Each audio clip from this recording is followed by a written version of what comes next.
Lucas capítulo 6, versículos del 27 al 36. Y el título de este mensaje es: a ustedes los que oyen. ¿Quiénes son los que oyen? Los que oyen la palabra de Dios son aquellos que reconocen su pobreza espiritual, aquellos que tienen hambre y sed de justicia, aquellos que son vituperados a causa de su nombre, aquellas personas que de parte de Dios han recibido la capacidad de oír y entender el mensaje del Evangelio. La palabra Evangelio son buenas noticias de Dios para el hombre.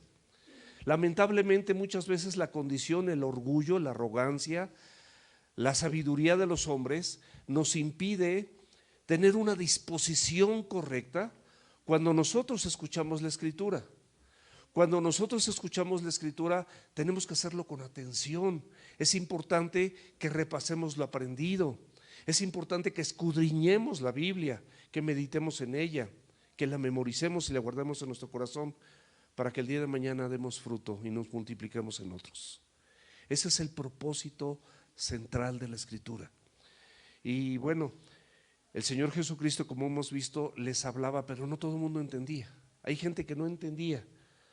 Y vamos a ver ahorita en el objetivo es seguir como quienes oyen el misericordioso ejemplo de Jesús. Sabemos que Cristo es misericordioso. ¿Qué significa misericordia? Escúchame bien, que tú y yo no recibamos lo que merecemos. Tú y yo merecíamos la muerte, porque dice la Biblia que la paga del pecado es muerte, mas la dádiva o el regalo de Dios es vida eterna a través de Cristo Jesús. Entonces, cuando Dios tuvo misericordia de ti y de mí, eso nos permitió a muchos de nosotros reconocer nuestra condición delante de Dios, pedirle perdón, arrepentirnos y hacer de Cristo y de su palabra el Señor y la dirección de nuestra vida a través de la Escritura. Y esto nos ha dado un camino hermoso, un camino por el cual podemos seguir, porque Cristo dice: yo soy el camino, la verdad y la vida, nadie viene al Padre si no es por mí. Entonces, entendiendo estos principios,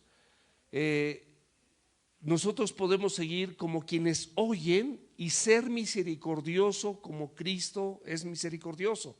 Es decir, Cristo tuvo misericordia de ti, sé misericordioso con los demás, con aquellas personas que están equivocadas, aquellas personas que han errado por una vida desastrosa y desenfrenada, como alguna vez su servidor lo hizo. No había luz del Evangelio en mi vida, y pues mi vida era completamente desordenada. Pero Cristo viene y empieza a transformar vidas. Si transformó la mía, puede sin duda transformar la tuya.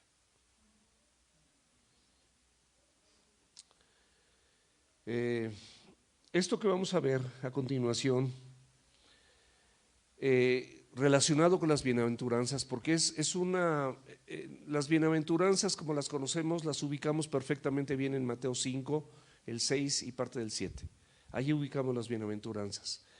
Pero esta es una versión de las bienaventuranzas a través de la visión de Lucas, a través de también el Espíritu Santo de Dios, que lo inspira para que escriba estas líneas, y vemos que es un resumen.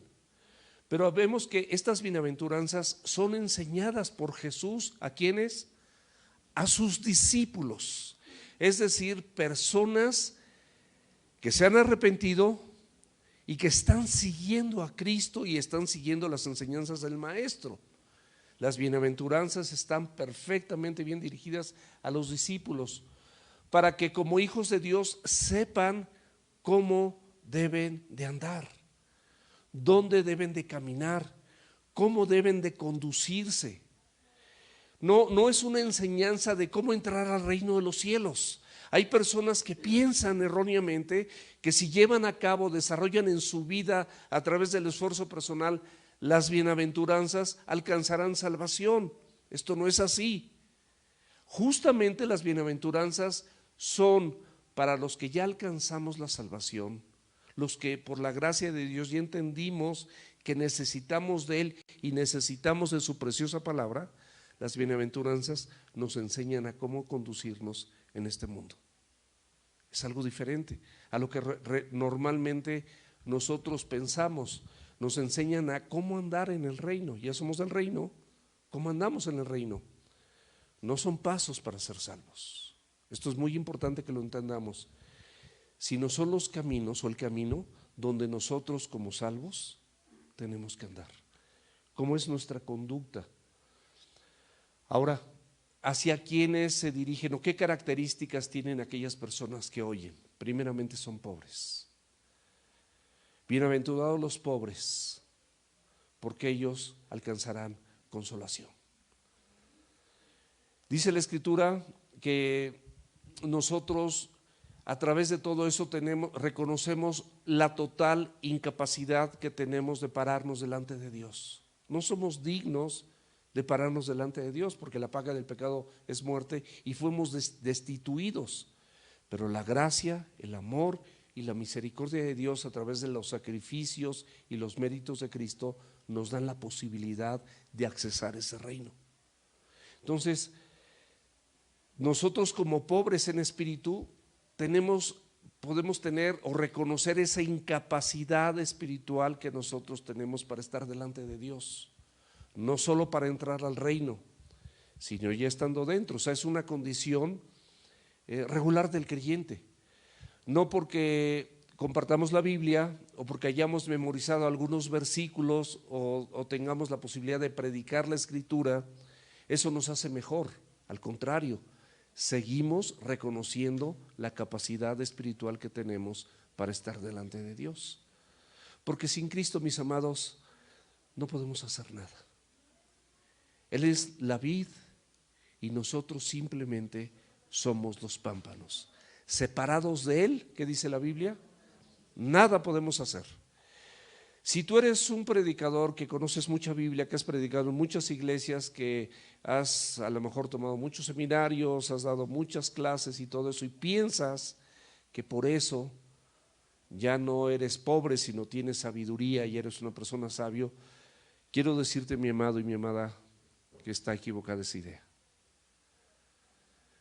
El predicador, el siervo de Dios, el pastor verdadero, siempre debe reconocer su pobreza espiritual.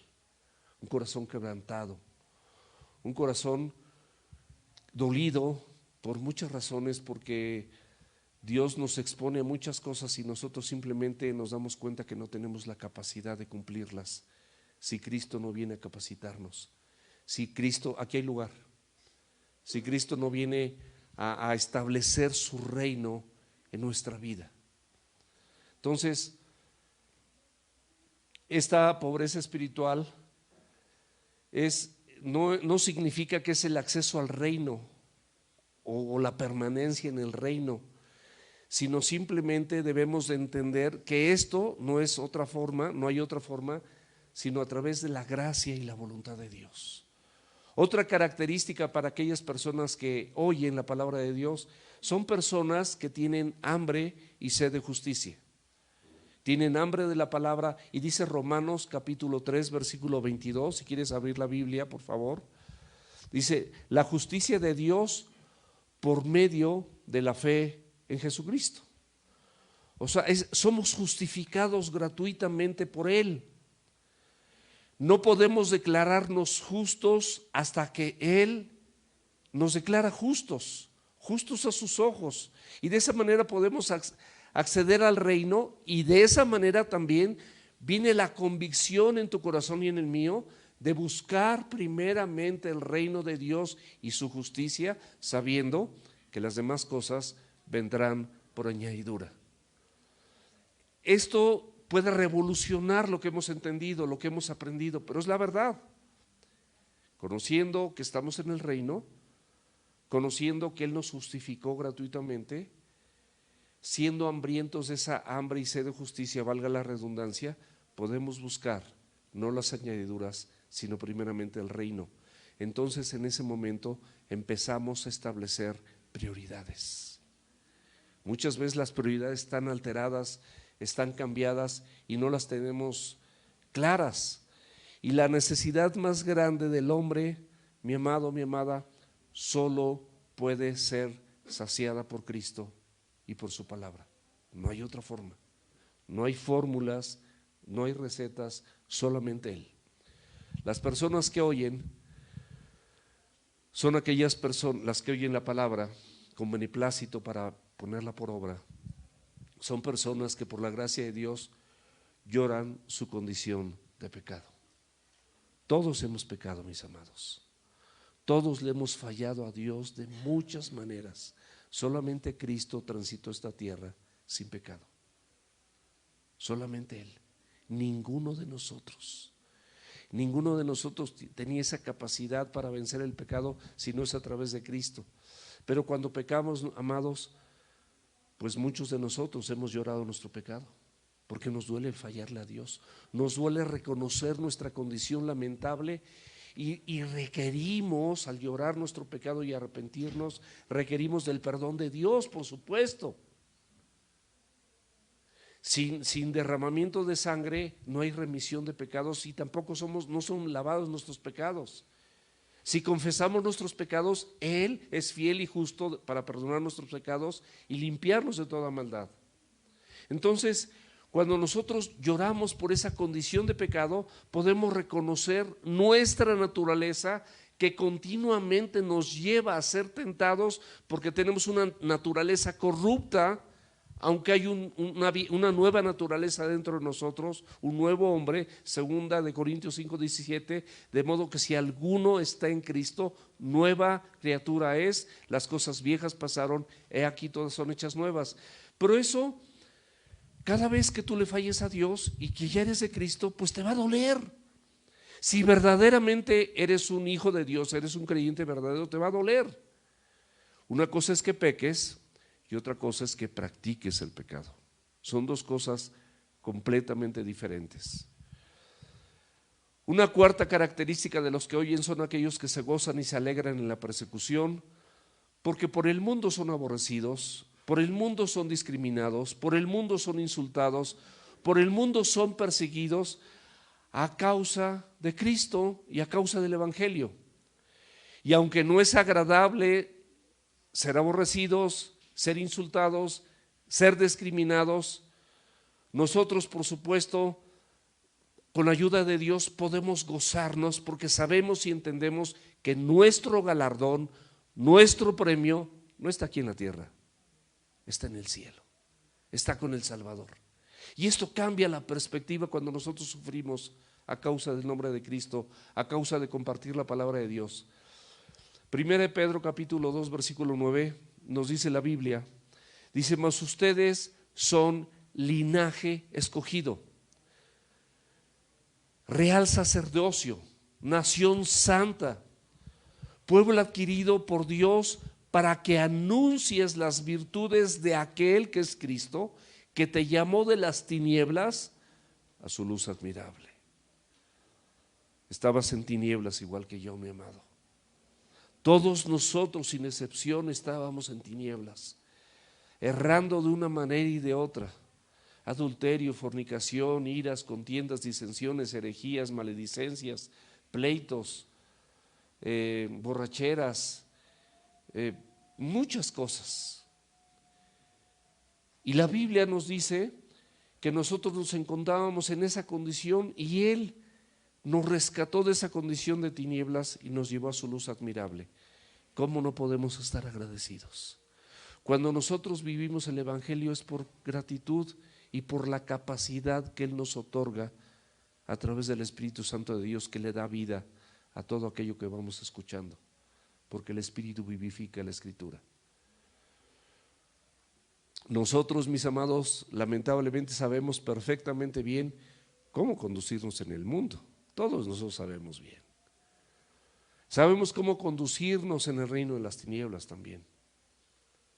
Esta palabra es para que nosotros entendamos y aprendamos cómo debemos de conducirnos si verdaderamente somos hijos de Dios. Esa es la diferencia. Yo no sé si le moví de más o de menos. Aquí está. Lucas 6:27, pero ustedes los que oyen, les digo, amen a sus enemigos y hagan bien a los que los aborrecen. Esta es la instrucción, esta es la nueva enseñanza. La Escritura nos dice que amemos a nuestros enemigos y que les hagamos bien a los que nos aborrecen. Por eso a los que oyen se les dice esto. Si tú estás oyendo, esta es la instrucción, este es el mandato de parte de Dios para que nosotros podamos vivir conforme al reino. Por eso en la Escritura muchas veces podemos ver el que tiene oídos para oír, ¿qué dice? Oiga. Eso lo dice el Señor repetidamente, porque está hablando muchas veces a multitudes. En esas multitudes hay discípulos, en esas multitudes están los apóstoles que Él eligió, pero en esas multitudes hay otras personas con estas características de pobreza espiritual, que reconocen esa pobreza espiritual. No se refiere a una pobreza monetaria meramente, sino una pobreza, un quebranto de espíritu, que sé que me he equivocado, sé que he hecho mal, sé que no estoy bien y sé que necesito arrepentirme y sé que hay un Dios que puede perdonarme. Esa es la gran diferencia. Son los pobres, son los hambrientos, son los quebrantados y son los aborrecidos a causa del Evangelio. Juan 13:34, palabras de Cristo: un mandamiento nuevo les doy, que se amen unos a otros como yo les he amado, que también se amen unos a otros.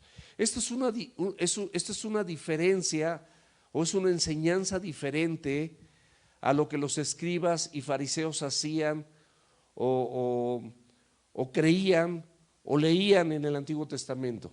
Esta es una enseñanza diferente. La enseñanza de los escribas y fariseos era amar al prójimo y tenían la posibilidad de aborrecer al enemigo. Pero aquí el Señor les está enseñando que amen a sus enemigos. Y los enemigos en este caso particular era el imperio romano. El imperio romano sojuzgaba, sometía a todo el pueblo de Israel. Y finalmente eso de ojo por ojo, porque anteriormente en el Antiguo Testamento por eso se permitía el ojo por ojo. Había permiso, había gente que era apedreada, ¿verdad? Aquí las cosas cambian completamente y el imperio romano era un imperio que se imponía de una manera autoritaria y violenta a las familias israelitas, a los judíos, por supuesto al evangelio, fueron perseguidores de todo esto. Los judíos también consideraban enemigos y no querían a los publicanos y pecadores, estamos de acuerdo, no los querían. Ellos se quejaban y le reclamaban a Jesús cómo se sentaba con publicanos y pecadores. Mateo había sido uno de ellos, pero había sido rescatado. Zaqueo también fue uno de aquellos que vino a los pies de Cristo y dijo que estaba dispuesto a pagar 4 veces todo aquello que había robado, porque eran personas que trabajaban para el imperio romano cobrando impuestos y ellos tenían la posibilidad del imperio de cobrar para sí mismo una ganancia adicional. Eran personas inmensamente ricas, aborrecidas por los mismos judíos, porque se consideraban como traidores. En Mateo 5, versículos 43 y 44 dice: oíste que fue dicho, amarás a tu prójimo y aborrecerás a tu enemigo. Eso es lo que se les había dicho, pero yo les digo, amen a sus enemigos. Eso es lo que habían escuchado, eso es lo que vivían, pero la nueva instrucción es que amemos a nuestros enemigos. Mis amados, ninguno de nosotros tiene una capacidad natural para ejercer esta porción de la Escritura, ninguno de nosotros. Regularmente a todos los que nos afectan, los que nos vituperan, los que nos aborrecen, los que nos maldicen, los que nos ultrajan, lo que nosotros queremos, humanamente hablando, es que les vaya mal. Es devolver mal por mal. No queremos orar por ellos, mucho menos amarlos, pero la Biblia nos enseña otras cosas. Porque en Cristo hemos sido capacitados para amar también a aquellos que no nos aman. Y la Biblia nos va a enseñar también por qué. Lucas 6:22, aquellos que nos aborrecen, que nos odian, que nos apartan, que nos discriminan, que nos vituperan, que nos insultan, que se burlan, que desechan nuestro nombre, es decir, nos desprestigian. Eso viene en Lucas 6:22, pues regularmente son personas ingratas. O sea, no queremos estar con estas personas, la verdad. Sin embargo, el Señor nos llama a que nosotros amemos a estos enemigos y que les hagamos bien a los que nos aborrecen. Esto es increíble, pero es la enseñanza. La primera forma práctica de amar a los enemigos es hacerles bien. No les hagas mal. La Biblia dice que no pagues mal con mal, mal por mal, sino que venzas el mal, ¿cómo? Con el bien. La Biblia dice que venzas el mal con el bien. Es lo que hizo Cristo. El reino del mundo, mis amados, está acostumbrado a hacer bien a quien les hace bien, y también hace mal a quien les hace mal. El reino de Dios no es así. Dios nos amó, escúchalo bien, cuando éramos sus enemigos. Éramos enemigos de Dios y Él nos amó y Él nos dio ejemplo. Y abre la escritura, por favor, ahí en Efesios capítulo 2, versículo 1. Dice la Biblia que Él nos dio vida a nosotros cuando estábamos muertos en nuestros delitos y pecados. Él nos dio vida. Tú y yo estábamos muertos. Estábamos haciendo cosas inadecuadas delante de los ojos de Dios, cosas inapropiadas delante de los ojos del reino.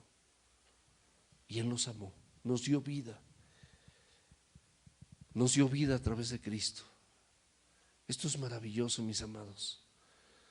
La palabra bien viene del griego kalos, que significa que nos dio algo bueno, algo hermoso, algo mucho mejor. ¿Se acuerdan que Jesucristo dijo que Él vino para darnos vida y vida en abundancia? Hoy en día, como creyentes, podemos tener acceso a esta vida abundante, esta vida que solamente Cristo nos puede dar. No se trata, mis amados, de justificar el pecado, por supuesto. Simplemente es tener misericordia de aquellas personas que están con actos 100% pecaminosos, y que tú tengas la disposición de perdonar, de amar. Si estas personas quieren de Cristo, bueno, pues les compartes el evangelio, de pasar por alto el agravio, si estas personas quieren de Cristo. Por supuesto, nosotros no podemos ser estorbo, no podemos buscar la venganza. En el reino de los cielos no hay venganza, no hay desquite, no me las va a pagar, no hay nada de esto. Jesús dice: haced bien, y esto es de forma imperativa.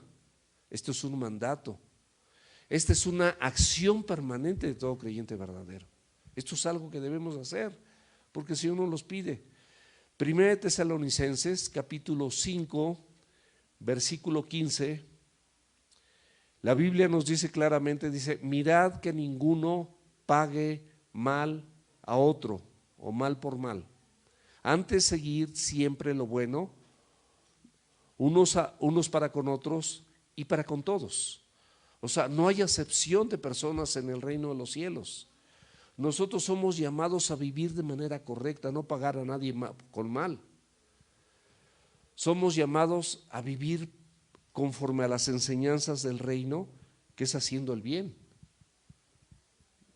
O sea, esto es algo que va en contra de nuestra naturaleza, pero es algo que es de mucha bendición el hacerlo, porque dice la Escritura que ascuas de fuego ponemos sobre sus cabezas. El versículo 28 de Lucas 6 dice: bendecid a los que les maldicen y orar por los que le calumnian. La palabra bendecir o la palabra bendición es la capacidad dada por Dios para que tú y yo alcancemos el propósito. Pero la palabra bendecir significa hablar bien de alguien. Dios ha hablado cosas bien de ti y ha hablado cosas de bien para ti, también para mí, por supuesto. Entonces es lo mismo que nosotros podemos hacer. La palabra maldecir es hablar mal de alguien, es arruinarle o condenarle o criticarle o murmurar de esa persona. Dios nos invita a que esto no lo hagamos. La segunda forma práctica de amar a los enemigos es que hablemos bien de ellos. Esa es la segunda práctica.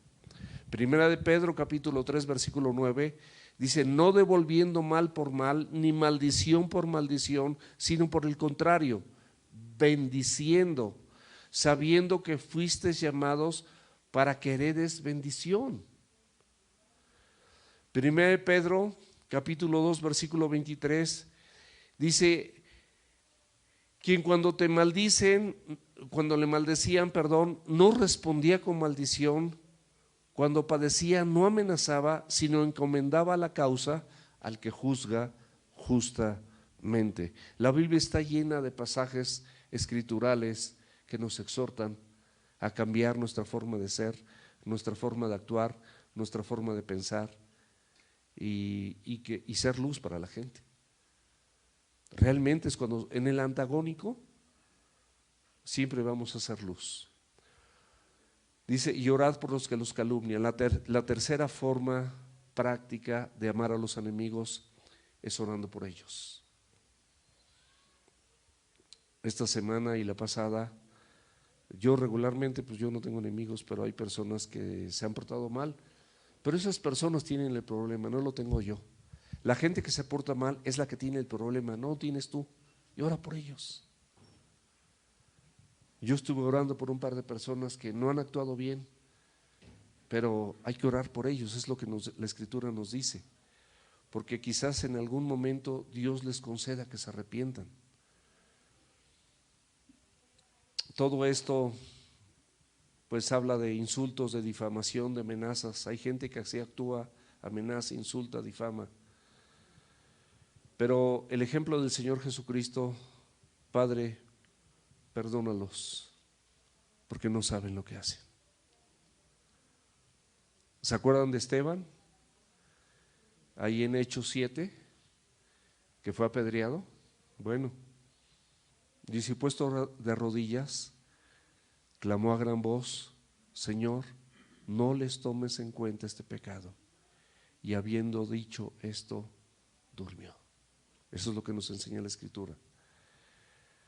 El reino de Dios, mis amados, no se trata de principios éticos o morales superiores para hacer algo en la sociedad, sino el reino de Dios se trata de la capacidad sobrenatural dada por Dios para amar de manera sacrificial sin esperar nada a cambio. Esto es mayor, esto es mucho mayor. Tú amas, es un amor sacrificial y no esperas absolutamente nada a cambio. Simplemente les haces bien, simplemente los bendices y simplemente oras por ellos. El apóstol Pablo, mis amados, es un buen ejemplo de esto. Sabemos muchos que hemos estudiado la Biblia o que hemos leído la Escritura que él fue un enemigo acérrimo del Evangelio y de la persona de Jesucristo y de todos los que le seguían, todos los cristianos. Él los perseguía y los mataba, conseguía cartas para tener esta autoridad y así se conducía. Pero ¿sabes qué? Dios tuvo misericordia de él. Los mismos creyentes tenían temor de estar cerca de él, pero él se convirtió en un siervo. Ahí en 2 de Timoteo, capítulo 2, versículos del 23 al 26, nos exhorta la Escritura, dice: pero desecha las cuestiones necias e insensatas. Dios nos dice que nosotros desechemos de nuestro corazón las cuestiones necias e insensatas, sabiendo que engendran contiendas. O sea, deja de estar pensando en esas cosas necias de la gente que te cae mal, de la gente que no te cae bien, de la gente que te hizo algún tipo de daño. Deséchalas de tu corazón, porque engendran contiendas. Porque el siervo del Señor, que dice la Biblia, no debe ser contencioso. ¿Cómo debe ser? Amable para con todos, apto para enseñar, sufrido, que con mansedumbre, con humildad, con un corazón manso, corrija a los que se oponen, por si quizás Dios les conceda que se arrepientan para conocer la verdad y escapen del lazo del diablo en que están cautivos a voluntad de él. El versículo 29 nos dice la Escritura: al que te hieran una mejilla, préstale también la otra, y al que te quite la capa, ni aun la túnica le niegues. En una forma natural de defendernos, pues quien me quita la capa, pues me lo tlaqueo, lo persigo, lo tlaqueo, lo tiro y pues dámela, ¿no? Esa es la forma natural. Pero como no soy jugador de fútbol americano, pues a lo mejor ni lo voy a poder tlaquear. A lo mejor cuando era joven sí, porque aparte era joven y era violento y me gustaba pelearme también. Ahorita ya pasaron esas épocas, y aunque las tuviera, gracias a Dios, mi corazón fue transformado. Ya no quiero tener violencia. Ya me siento mal si me enojo simplemente. Ya no me siento bien. En Mateo 5, que es un versículo paralelo, versículos 38 y 39 dice: oíste que fue dicho ojo por ojo y diente por diente. Esto no era para que, esto era simplemente para darle equidad, es decir, no te pases de tomar lo que tienes que tomar, el ojo por ojo, ¿no? No era para que si alguien te sacó el ojo, tú vayas al otro y se lo saques también, le saques los dos, ¿no? No se refería a esto. La enseñanza de Jesucristo va mucho más allá, porque es una enseñanza, es una justicia más grande que la de los fariseos, como dice la Biblia. Si tenemos una justicia, tiene que ser más grande que la de los fariseos, y es justamente la justicia, la manera correcta en la que Cristo enseña a vivir a sus seguidores. Por eso dice: pero yo les digo, no resistas al que es malo, antes a cualquiera que te hiera en la mejilla derecha, vuélvele también la otra. Esto no se refiere a que tú permitas un maltrato físico o que permitas abusos de cualquier índole. No malinterpretemos el Evangelio, y vamos a verlo en un ejemplo en la persona de Jesús, ahí en Juan 18, 22 y 23. Cuando Jesús hubo dicho esto, uno de los alguaciles que estaba allí le dio una bofetada diciendo: ¿así respondes al sumo sacerdote? Jesús le respondió: si he hablado mal, testifiquen que está mal. A ver, dime, ¿en qué está mal? ¿Qué es lo que dije mal? ¿Qué es lo que dije incorrecto? Y si bien, ¿por qué me golpeas? O sea, no estaba de acuerdo con esa bofetada, por supuesto, con muchas otras no estaba de acuerdo, pero recordemos que él estaba recibiendo el castigo que tú y yo merecíamos. Esas bofetadas, esos golpes, esos latigazos, esa cruz, esa muerte, la merecíamos tú y yo. Y en su gracia y misericordia, Él nos justificó por los sacrificios y los méritos que Él mismo ganó para nosotros allí en la cruz. Poner la otra mejilla en realidad habla de recibir afrenta. Y cuando uno recibe afrenta, la exhortación es que tú busques la restauración con esa persona. Particularmente se refiere entre los hermanos, con la disposición y la mansedumbre para que la justicia de Dios reine también en esa persona, porque a veces hay hermanos que su conducta, híjole, ni siquiera de primos, ni bien agresiva, y son hermanos. Es increíble. Hay personas dentro de la iglesia que quieren vengarse, quieren desquitarse, quieren pagar mal por mal. La Biblia nos exhorta a que eso no lo hagamos, mi amado, a que eso no lo hagamos. Al que te quita la capa, ni aun la túnica le niegues. Tú puedes tener derecho sobre algo, y Dios te exhorta a que no ejerzas derechos sobre eso por amor al prójimo, para que no haya contienda. Porque el Señor dice que en cuanto dependa de ti, busques la paz, y busques la paz con los demás, y que reconozcas que de Él tienes el proveedor, Pablo nos pone ejemplo que teniendo derechos de ser sostenido por la iglesia, Pablo tenía, porque dice la Biblia que el que predica el evangelio, viva del evangelio. Y nos dice la escritura que él renunció a ese derecho para que no hubiera obstáculo al predicar el evangelio. Eso lo puedes ver en 2 Corintios 9. Lucas 6:30, a cualquiera que te pida, dale. Y al que tome lo que es tuyo, no le pidas que te lo devuelva. La naturaleza del hombre sin Cristo, mis amados, es retener lo suyo. Esto es mío y lo retengo. Y normalmente la naturaleza humana no quiere compartir. El Señor nos exhorta a que nosotros tengamos un corazón generoso y compartamos con todas aquellas personas que tienen alguna necesidad, que busques de qué manera puedes ayudar a alguien que necesita.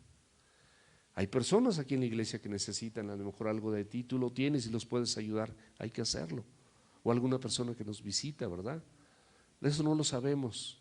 El hombre nacido de nuevo ha recibido la salvación y sabe que fue por gracia, sabe que no le costó nada, no tuvo merecimiento alguno. Y como fruto del Espíritu Santo puede manifestar la bondad recibida de parte de Dios, mostrarla con otra persona. Es decir, compartir con otros tus recursos, tus bienes y algo muy importante, que yo creo que es lo más valioso, tu tiempo. Comparte con otros tu tiempo. Escucha las aflicciones de tus hermanos y ora por ellos. Bíblicamente puedes animarlos y exhortarlos. Si ves que no están viniendo a la congregación, échales una llamadita. ¿Cuál es la razón por la que no están viniendo? Tenemos que ser facilitadores para que el evangelio de Dios se predique en todos lados. Deuteronomio capítulo 15, versículos 7 y 8.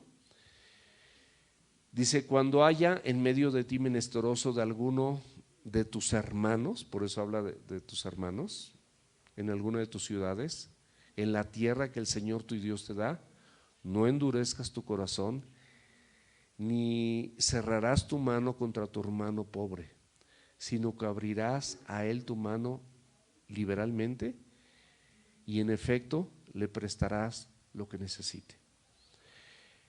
Esta es una forma de vivir en un corazón piadoso. Esta es una forma de vivir en un corazón entendido, que a lo mejor tienes más de lo que necesitas y puedes compartir con otros. 1 Corintios capítulo 6, versículo 7. Así que por cierto, es yo una falta que entre ustedes tengan pleitos entre ustedes mismos, ¿por qué no sufres más bien el agravio? ¿Alguien te ofendió? Pásalo por alto. ¿Por qué no sufres también el ser defraudado? ¿Alguien te defraudó? Pásalo por alto. Hay gente en la iglesia a lo mejor que te prestó, pues a lo mejor ya no le vuelves a prestar, porque mejor que le des, te pide 1,000 pesos y sí, a lo mejor sí los tienes, pero ya una vez te falló, pues dile, mira, te doy 100, no me los devuelvas. Si te los devuelve, perfecto, ser en bien de la persona que se los prestaste. Si no te los devuelve, que quede en su conciencia y que dé cuentas con Dios. Perdón.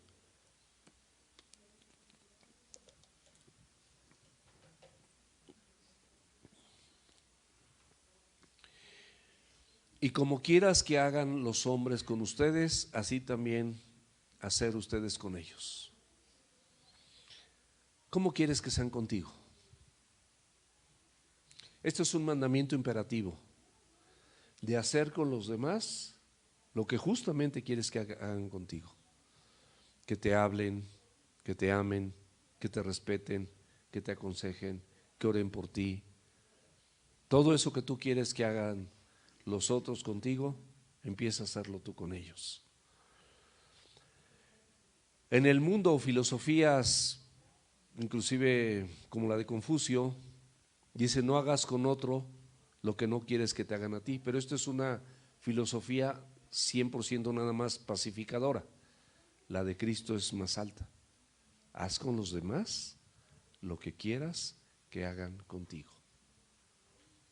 O sea, no es no es una filosofía meramente para evitar un conflicto, en una actitud pasiva, donde bueno, no me hicieron nada, pues yo tampoco les hago nada. No, Cristo te dice que hagas con los demás lo que quieras que hagan contigo. El reino de los cielos, mis amados, siempre tiene una actitud activa, por amor de Dios que tú tienes para con los demás, y es un amor incondicional, es un amor sacrificial, porque posiblemente tengas que sacudir un poquito tu ego, tu soberbia, tu orgullo, el maltrato o maltrecho como te sientes, para poner tu carita de amor para con otros. Pero Cristo te va a ayudar, el Señor te va a ayudar. Hagamos con otros lo que quisiéramos que nos hicieran a nosotros. Esa es la enseñanza. Toma la iniciativa, haz el bien a los demás. Manifiesta el amor de Dios para con tu prójimo. Romanos 13:8. No debas a nadie nada, por supuesto que esto es imperativo. Dios, si tú pides, cumple con lo que quedaste. No debas a nadie nada. Pero algo que toda la vida como creyente vas a deber, dice, es esto, sino el amar los unos a otros, porque el que ama al prójimo ha cumplido la ley. Es decir, si tú eres un hijo de Dios, siempre estamos en deuda de amor para con los demás. Siempre es una deuda. Debes amor. Dios te ha dado su amor y siempre ese amor no lo vas a poder pagar con nada y siempre deberás amar a los demás con ayuda del Espíritu Santo de Dios, por supuesto, y por gracia. No tenemos la capacidad, pero pídele a Dios que te capacite en esto, porque muchas veces el Señor va a poner personas que no son fácil que tú ames, pero te va a poner para que tú practiques el amor. Si tienes que practicar la paciencia, te va a poner personas que te impacienten y te saquen de quicio para que practiques la paciencia. Así que todo lo que estás viviendo, te lo puedo decir categóricamente, sin equivocarme, a Dios no se le salió de las manos, es para tu bien. Porque a los que aman a Dios, ¿qué dice la Biblia? Algunas, todas las cosas les ayudan a bien, todas. Wow. Versículos del 32 al 34. Porque si amas a los que te aman, ¿qué mérito tienes? Porque también los pecadores aman a los que le aman. Y si haces bien a los que les hacen bien, ¿qué mérito tienes? Porque también los pecadores hacen lo mismo. Y si prestas a aquellos a quienes esperas recibir, ¿qué mérito tienes? Porque también los pecadores prestan a los pecadores para recibir otro tanto. La usura, ¿no? Los intereses. El amor natural del mundo, mis amados, es un amor interesado, es un amor convenenciero. Siempre la gente en el mundo da algo porque dice, no, pues aquí con él me conviene, es mi patrón y a lo mejor me da un ascenso, y pues yo veo que aquí con fulano o perengano está como perfilándose para gerente, pero pues yo la gerencia, pues, si le doy un regalito igual me la da a mí. Y así piensa el ser humano en el mundo. El ser humano en Cristo pensamos diferente. Es un amor incondicional, es un amor desinteresado, es un amor sacrificial, es un amor extraordinario, porque es el amor de Dios en ti. Es Dios amando a los demás a través de tu vida. Eso es diferente. Te muestras como hijo del Altísimo, como un hijo verdadero de Dios. Eso es diferente. Eso es lo que Dios quiere que hagamos. Romanos 5:5, a la segunda parte. Porque el amor de Dios ha sido derramado en nuestros corazones. ¿Dónde fue derramado? En nuestros corazones. ¿Por quién? Por el Espíritu Santo que nos fue dado. Es algo que yo no tengo, es algo que tú no tienes, pero Dios te lo ha dado a través del Espíritu Santo de Dios. Has sido capacitado para hacer esto. Ejercítalo, es como un músculo. Cuando tú ejercitas las porciones de la Escritura, te vas a fortalecer como una persona obediente o que cumple o vive la Escritura. Es como un músculo, lo vas fortaleciendo. Como la carne, la fortaleciste tanto en algunas áreas que luego no sabías ni cómo escapar de esas áreas. No sabías ni cómo dejar la borrachera o las drogas, o cómo dejar a la mujer ajena porque eras un adúltero de primera, y pues ahora ¿cómo le hago? Pues déjala, arrepiéntete, pídele perdón a Dios y el asunto está solucionado porque Él es el que perdona.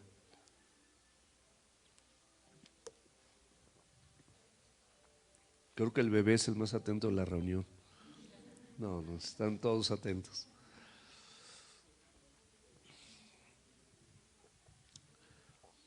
Amen pues a sus enemigos y hagan bien y presten, no esperando de ello nada.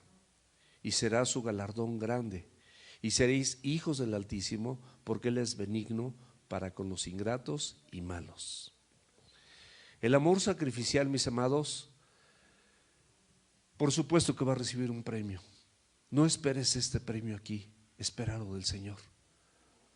Y no es una filosofía barata, es una filosofía celestial, es una enseñanza de parte de Jesús. Son palabras del Hijo de Dios. Espéralas de Él. Hay un galardón en los cielos de parte de Dios a su debido tiempo, como dice la Escritura, no es a tu tiempo. No te canses de hacer lo correcto, de hacer el bien, porque a su tiempo, no el tuyo, segarás si no te das por vencido. Eso dice la Biblia, es a su tiempo. Y esto es hermoso. Tú sabes que este premio no es por méritos. No es porque tú hiciste, ay, cuántos méritos hice y no, sino simplemente es porque pusiste por obra la capacidad de amor que te fue dada. Fue algo que te fue dado y lo pones en obra, lo pones en práctica, lo aplicas con tus hermanos, lo aplicas en tu familia, empieza en tu casa, empieza con tu esposo, empieza con tu esposa, empieza con tus hijos, empieza con tus padres, empieza con los hermanos de la iglesia. Ya que se están dando amor, está perfecto. Y esto es más bien por haber sido conducidos por el Espíritu Santo de Dios, mis amados. Y al recibir esa capacidad pueden reflejar ese amor incondicional como el que Cristo tuvo por ti. Fue incondicional. No te puso condiciones, fue incondicional. Y seréis hijos del Altísimo. Qué grande recompensa. Ser identificados como hijos de Dios. Qué grande recompensa. Qué grande evidencia de que eres un hijo de Dios. Es una evidencia el amor para con los demás, porque nos parecemos al Padre, que es amor. Dios es amor. Mostremos ese amor, mis amados, ese amor sacrificial, y esto de verdad que sea un anhelo profundo de tu corazón. Abre la Escritura, ya estamos por terminar. Juan 13:35. En esto conocerán todos que son mis discípulos. ¿Cómo vamos a conocer que somos los discípulos o hijos de Dios? Si tuvieren amor los unos con los otros. Nosotros tenemos el pleito, la crítica, la censura, la queja, así en la punta de la lengua. Pero el amor,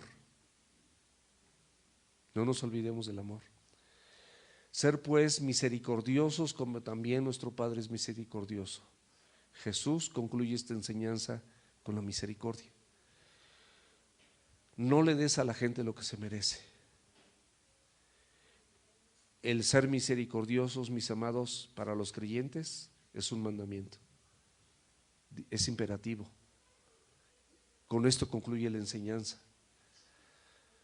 Nótese cómo dice vuestro Padre, no el Padre o mi Padre, sino nuestro Padre, el Padre de los que están escuchando, de esos que reconocen la pobreza espiritual, de esos que tienen hambre y sed de justicia. Si tú eres uno de ellos, esto es para ti. Es el amor de Dios en tu vida. Primera de Juan, capítulo 4, versículos del 10 al 12. En esto consiste el amor, en que nosotros hayamos amado a Dios, no en que nosotros hayamos amado a Dios, sino que Él nos amó a nosotros y envió a su Hijo en propiciación por nuestros pecados. Amados, si Dios nos ha amado así, debemos también nosotros amarnos los unos a los otros. Nadie ha visto jamás a Dios. Si nos amamos los unos a los otros, Dios permanece en nosotros y su amor se ha perfeccionado en nosotros. Mis amados, esto es una reflexión maravillosa de parte de Dios para todos aquellos que por su gracia le hemos entregado nuestra vida a Cristo. Y reconocemos que Él nos amó primero. Y reconocemos también que Él es el que nos ha derramado su amor a través del Espíritu Santo en nuestros corazones.